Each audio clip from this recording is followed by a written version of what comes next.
Hi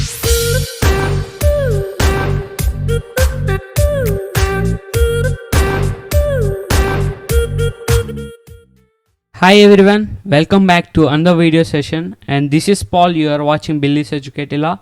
In this video session, let us discuss the introduction of Java. So in this session, I would like to cover three important aspects of the Java that are used for building the Java. So first, introduction to Java. So Java was developed by Sun Microsystems in 1991. Later, it was acquired by Oracle Corporation. So first it was developed by Sun Microsystems, but later it was acquired by Oracle Corporation. When you would like to install the Java, you will go to Oracle site and then you could download the Java application. So it helps to create modular programs and reusable code. So modularity is the main aspect of OOPS that is used in Java, and it has a reusable code. And Java is an object-oriented programming approach, and object-oriented programming is a way of organizing programs as a collection of objects, each of which represents an instance of a class. So every object represents some instance inside the class. So the main aspect of object-oriented programming is to create the objects, and these objects consist of some methods. These methods will perform the operations that are necessary for the class. So let us see some of the uses of Java. So Java is considered as one of the simpler language. So when compared to remaining languages, Java is a simple language. Java supports multi-threading. So this multi-threading is useful for the web designing. So the main aspect of Java is multi-threading, and it is portable. Java code that is written on one machine can run on another machine.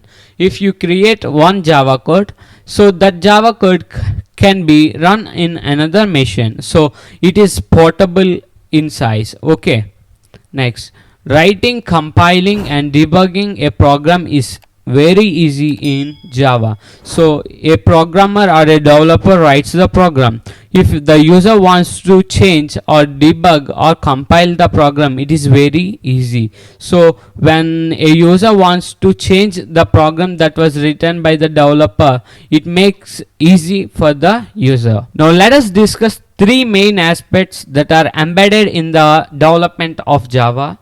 First, Java Virtual Machine. The primary function of Java Virtual Machine is to execute the bytecode produced by the compiler. So after compiling the data, it must be executed. So that execution will be done by the Java Virtual Machine. So the user or the programmer will write the program. That means that is you and me. And compilation of the program is done by JavaC compiler. So by using JavaC compiler, we will compile the given bytecode. Next, in the third phase, Java Virtual Machine executes the bytecode generated by the compiler. So here is a diagram which shows the how Java Virtual Machine works. So we have a source code, that means a dot file, that means some paul.java. So this will be compiled by using JavaC. So that means JavaC p.java. By using this, we will compile the given data, that means the bytecode. So after compiling, the bytecode is saved as .class file. So after saving it, the Java Virtual Machine acts as an interpreter for the Windows or Mac or Linux. So the Java Virtual Machine acts as some interpreter for the Windows, for the Mac, for the Linux, as the Java Virtual Machine is the main aspect for executing the given program. Next, coming to the second thing which was embedded in Java software is Java Runtime Environment. So when you need to run a Java program on your computer, you would only need a JRE. So if you want to run a Java program, you must need a Java runtime environment. So in order to run the program, we need JRE. So the JRE includes JVM, browser plugins, and the applet support. So here this JRE includes Java Virtual Machine, and not only Java Virtual Machine but also it consists of browser plugins and the applets. In upcoming video sessions we will discuss about applets and plugins. So here this Java runtime environment is used for running the given program.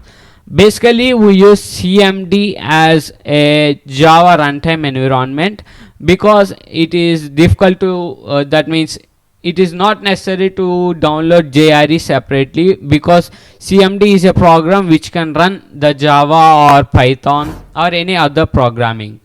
So next, coming to third aspect that is embedded in Java, that is JDK, Java Development Kit.